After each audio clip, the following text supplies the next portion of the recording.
नमस्कार, यह है बड़ी खबर और मैं हूं नगमा। दिल्ली के शाहीन बाग में आज अतिक्रमण हटाने के लिए दक्षिण दिल्ली नगर निगम की एक टीम बुलडोजर के साथ पहुंची थी, लेकिन स्थानीय लोगों ने इसका जबरदस्त विरोध किया और इस हाई वोल्टेज ड्रामे के बीच राजनीतिक दलों के लोग भी वहां पर जमा हो गए।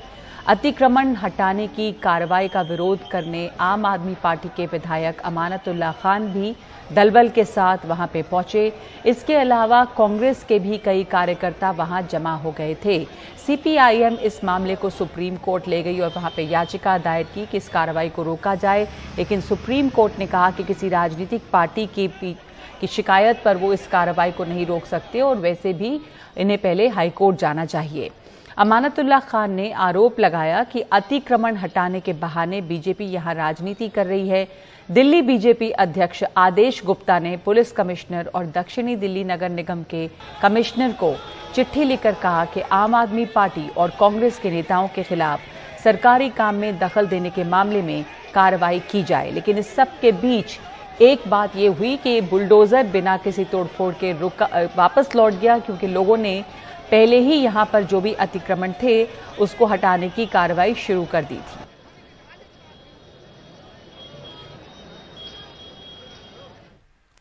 दिल्ली में शिक्षकों का एमसीडी के स्कूलों में शिक्षकों का क्या हाल है? उन्हें महीनों से वेतन नहीं मिला है। पूर्वी दिल्ली नगर निगम के प्राथमिक स्कूलों में 2 लाख से ज्यादा बच्चों को जो पढ़ाते हैं शिक्षक, वो इस भरी चिलचिलाती धूप और गर्मी में अपनी तनख्वाह के लिए सड़कों पर बैठे हुए हैं। इस महंगाई में पूरे 5 महीने की तनख्वाह उनको नहीं मिली है। पूर्वी दिल्ली नगर निगम के 5000 से ज्यादा शिक्षक अपनी तनख्वाह के लिए धरने पर बैठे हैं।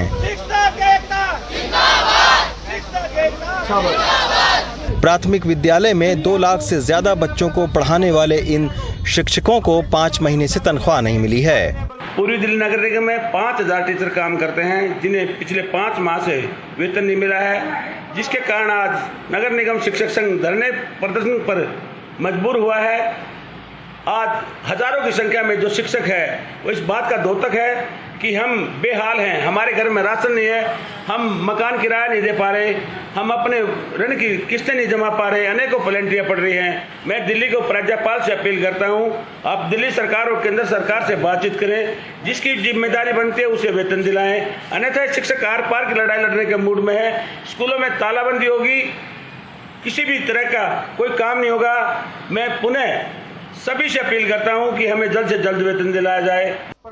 अलग अलग समय पर इस निगम मुख्यालय के सामने तनख्वाह को लेकर अलग अलग संगठन अक्सर धरना प्रदर्शन करते रहते हैं, लेकिन बिना शिक्षकों को तनख्वाह समय पर न मिलने से इनकी बेचैनी बढ़ती जा रही है। इसी का नतीजा है कि क्लास में होने के बजाय अब ये सड़कों पर हैं। यहाँ लगभग 1700-1750 टीचर्स आ गए थे, लेकिन जो धरना प्रदर्शन का नतीजा है वो बहुत अच्छा नहीं रहा। हमारे वेतन के मामले में कोई सुनवाई नहीं हो पाई, क्योंकि मैटर कोर्ट में पहुंच गया है और ईडीएमसी जो है वो कोर्ट में गई हुई है। तो मेयर साहब यहाँ आकर बोल गए हैं कि आज उनको जो टाइम दिया गया था उसको कल के लिए पोस्टपोन कर दिया गया है, तो शायद कल कुछ इसका नतीजा आने की उम्मीद है हाई कोर्ट से। हालांकि नगर निगम इसके लिए दिल्ली सरकार पर दोष मढ़ता है। उनका कहना है कि दिल्ली सरकार अपने हिस्से का फंड नहीं दे रही है, जिससे 1000 करोड़ से ज्यादा का निगम को घाटा है। अब इन्हीं सारी समस्याओं को देखते हुए केंद्र सरकार ने तीनों निगमों को एक करने का फैसला भी लिया है। लेकिन क्या इतने भर से इन शिक्षकों का और नगर निगमों का संकट टल जाएगा? नई दिल्ली से रवीश रंजन शुक्ला, एनडीटीवी इंडिया। कर्नाटक में दक्षिणपंथी संगठनों के उकसावे की कार्रवाई जारी है। श्रीराम सेने ने आज कई जगहों पे सुबह अजान के वक्त भजन कीर्तन की शुरुआत की। पुलिस ने कुछ कार्यकर्ताओं को गिरफ्तार भी किया है। मुस्लिम धार्मिक नेताओं का कहना है कि मस्जिदों में खास यंत्र लगाया गया है, जो सुप्रीम कोर्ट के आदेश के मुताबिक अजान की आवाज को नियंत्रण में रखता है।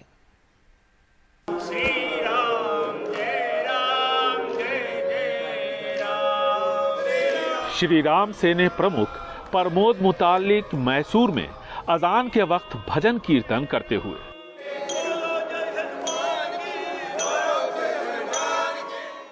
भगवान की आराधना के नाम पर सुबह सुबह कर्नाटक के शहरों में हुए ये भजन कीर्तन अजान के समय से होड़ करने की कोशिश में लगे दिखे। बेंगलुरु में पुलिस ने श्री राम सेने के कार्यकर्ताओं को हिरासत में भी लिया। श्री राम सेने इन गिरफ्तारियों से आहत है। क्यों गिरफ्तार कर रहे हो? हम मंदिरों में पूजा अर्चना कर रहे हैं, इसके लिए हमें गिरफ्तार कर रहे हो? अपने मंदिर में हम पूजा अर्चना नहीं कर सकते? धिक्कार है, ऐसी बीजेपी सरकार पर धिक्कार है। बीजेपी सरकार के पहले श्री राम सेने ने मस्जिदों से लाउड स्पीकर हटाने की मांग की। अब उनका आरोप है कि वहां से सुप्रीम कोर्ट की तय सीमा से ज्यादा ध्वनि प्रदूषण हो रहा है, जबकि मुस्लिम धर्मगुरुओं के मुताबिक सुप्रीम कोर्ट के निर्देशों पर सख्ती से अमल हो रहा है इस यंत्र के जरिए, जो रात और दिन के हिसाब से सीमा तय करता है। हमने डिवाइस बनाकर हजरत उलमा की तरफ से और तंजीमों की तरफ से और जामे मस्जिद ट्रस्ट की तरफ से तमाम मसाजिद को ये इत्तला दे दी है, तो मसाजिद वाले उस डिवाइस को लेके लगा रहे हैं और पूरी आवाज़ को जितनी डीबी में रखना है उसको कंट्रोल करते आ रहे हैं। कर्नाटक सरकार ने जिला प्रशासन को निर्देश दिए हैं कि मंदिरों मस्जिदों के साथ साथ सभी धार्मिक और दूसरी संस्थाओं में ध्वनि सीमा सुप्रीम कोर्ट के आदेश के मुताबिक हो। मैंने सभी संबंधित अधिकारियों को निर्देश दिया है कि दूसरे राज्यों की तरह कर्नाटक में भी कोर्ट के फैसले का सही तरीके से पालन होना चाहिए।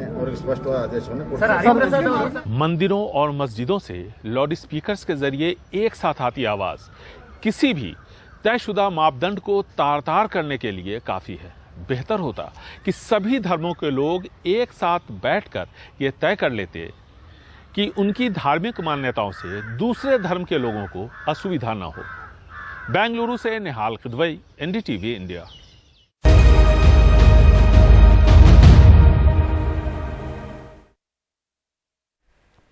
श्रीलंका के प्रधानमंत्री राजपक्सा का इस्तीफा हो गया है, लेकिन राष्ट्रपति ने इस्तीफा नहीं दिया है। राजधानी कोलंबो में राजपक्सा के समर्थक और विरोधियों के बीच में आज सड़कों पर हिंसक टकराव हुआ और कुछ दो सांसदों के घरों पर भी हमला किया। एक सांसद का घर जला दिया गया है। खबर है कि एक सांसद की मौत भी हो गई है। श्रीलंका में भयानक आर्थिक संकट है और सरकार के विरोध में लगातार प्रदर्शन हो रहे हैं, लेकिन राष्ट्रपति अपनी जगह बरकरार हैं। पूरे देश में, श्रीलंका में पूरे देश में आज रात कर्फ्यू का ऐलान कर दिया गया है।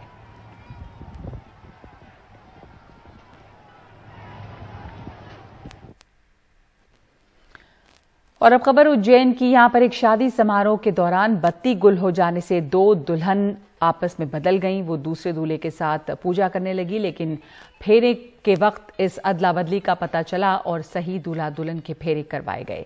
हालांकि घर वाले इस तरह की कोई गलतफहमी होने की बात से इनकार कर रहे हैं।